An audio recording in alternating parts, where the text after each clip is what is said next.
Halo Sobat Investor, kembali lagi bersama gua. Oke, disclaimer on dulu di awal ya. Video ini bersifat informasi, edukasi, bukan rekomendasi.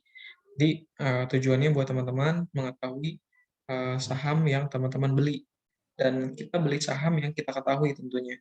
Nah, hari ini kita membahas saham ASA Adisarana Armada ya, mulai dari harga wajarnya, menggunakan rasio-rasio keuangan, melihat secara singkat fundamentalnya, kemudian melihat secara teknikal, kemudian lihat secara broker summary dan seasonality-nya. Oke, langsung aja. Saham Adisarana itu bergerak dalam penyewaan rental mobil, kemudian penyewaan mobil untuk perorangan dan perusahaan, transportasi logistik, dan layanan manajemen pengemudi. Nah, ASA juga memang kita lihat ada di pelayanan kurir ya, kurir antar aja. Itu termasuk di bagian lini usahanya ASA. Kita lihat secara singkat fundamentalnya. Fundamental dari ASA secara aset versus hutang itu aset lebih tinggi dibandingkan hutangnya, dan secara nilai buku memang menarik ya, karena dari tahun 2015 itu naik terus.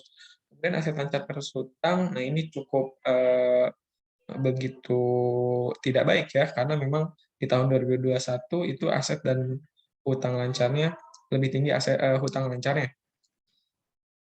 Penjualan beban pokok laba. Penjualan lebih tinggi dibandingkan beban pokoknya, artinya memang ada apa namanya, peningkatan terkait penjualan jasa dari saham ini. Kemudian laba kasus dividen ya. Nah, ini memang tadi kita lihat secara rasio emang nggak ada dividennya. Kemudian memang laba ditahannya lumayan besar secara grafik, dan ini menunjukkan memang ASA ini sedang melakukan penggunaan dana dari laba bersih untuk pengembangan usahanya, bisa diartikan seperti itu. Kemudian mengenai arus kas di tahun 2021 juga memang adanya peningkatan terkait pembiayaan, kemudian operasi dan perubahan kas, namun investasi adanya penurunan. Nah, ini juga diperhatikan ya. Kemudian kita lanjut ke rasio profitabilitasnya, bagaimana ASA menghasilkan keuntungan. Nah, ini juga cukup agak kurang baik ya, dari tahun 2019 sampai sekarang memang adanya penurunan gitu. Kemudian imbal aset ekuitas, ekuitas masih memimpin dalam skala imbal hasilnya lebih besar. Kemudian laba margin laba kotor jika dibandingkan dengan sektor masih belum memenuhi syarat sektornya. Laba operasi juga belum memenuhi sesuai syarat sektornya, dan margin laba bersih juga tidak bisa diharapkan, margin laba bersih sudah melebihi sektornya. Kemudian imbal aset ya, belum memenuhi syarat sektornya, imbal hasil ekuitas itu sudah di atas rata-rata sektornya. Kemudian yang terakhir kita lihat rasio dalam hutang jangka panjang, biar nah ini juga cukup menarik dan cukup memprihatinkan ya, karena memang dari 2015 sampai sekarang memang rasio DER-nya emang lebih dari 1%. Nah, yang sekarang posisinya di 2,4%, meskipun memang di tahun 2020 jika dibandingkan ke tahun 2021 itu ada penurunan. Jadi hutangnya gede nih sama ASA. Oke, langsung aja kita hitung harga wajarnya melalui rasio-rasio keuangannya. Saham ASA, gue hitung pada saat sesi satu perdagangan hari ini ya, 1.840, revenue naik, net income naik, ini rasio di 34,17, dividen nggak ada, EPS di 5,385, kemudian ROA ROA kecil ya, di 2%-an lebih, ROE di 11%-an lebih, kemudian NPM di 4,7%. Secara batas bawah ini sudah melebihinya, jadi cukup bagus lah. Kemudian PBV di 3,92 kali ya, kalau dibandingkan sama dengan ROA itu di satu kali, harga bukunya di 470-an.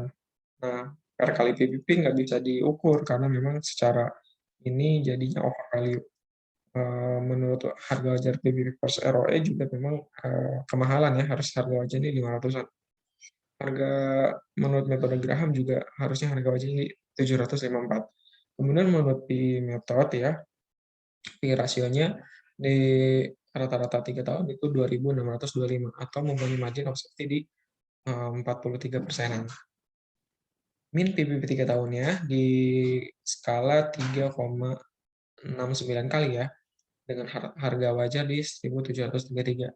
Kesimpulannya, dari keempat harga wajar ini, ASA memang dihargai harusnya di 1.651. Ini patokan biasanya gue untuk membeli atau menilai saham ini murah atau tidak. Tetapi di sini ada analisis dari Stockbit bahwa ASA itu memang bisa dihargai ke harga 3.000-an, bahkan 3.600. Nah, nanti kita lihat nih secara historis dari tahun 2020 apakah sudah mencapai harga 3.000 atau belum, gitu.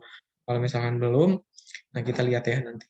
Kemudian standar deviasi rata-rata pernya harganya tadi sama ya 2.625, kemudian menurut standar deviasi plus satunya harganya harusnya di 4.500-an. Kemudian menurut minus satunya harganya di 600-an atau di 700-an. Kita langsung aja lihat secara teknikalnya ya.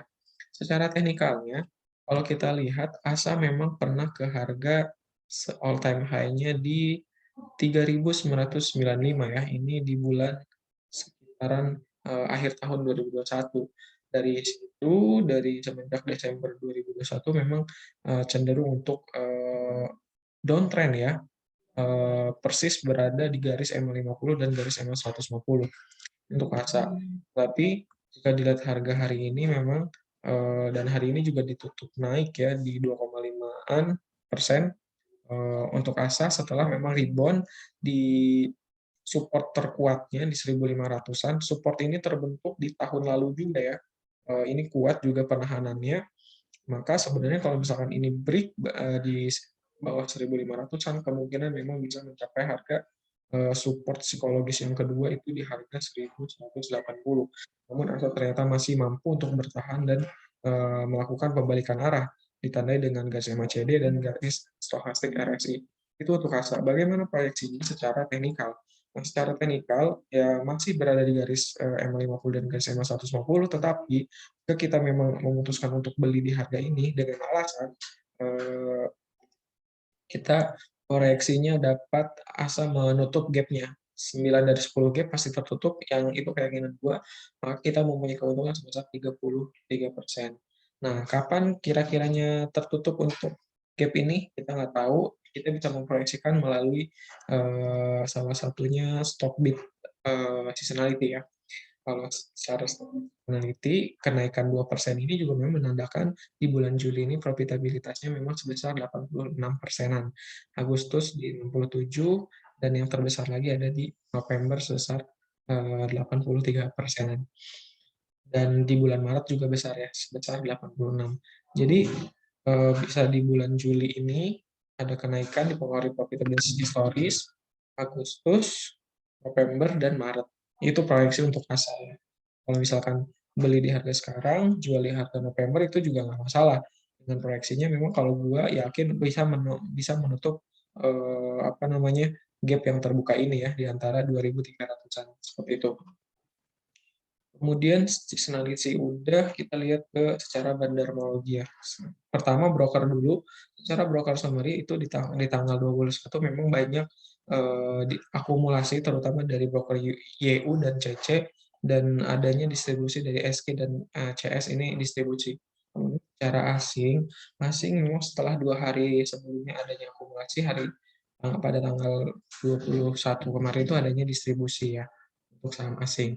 Nah, di tanggal penutupan hari ini, di penutupan sesi 1 tanggal 22, itu ASA naik di sebesar 2,5% lebih ya.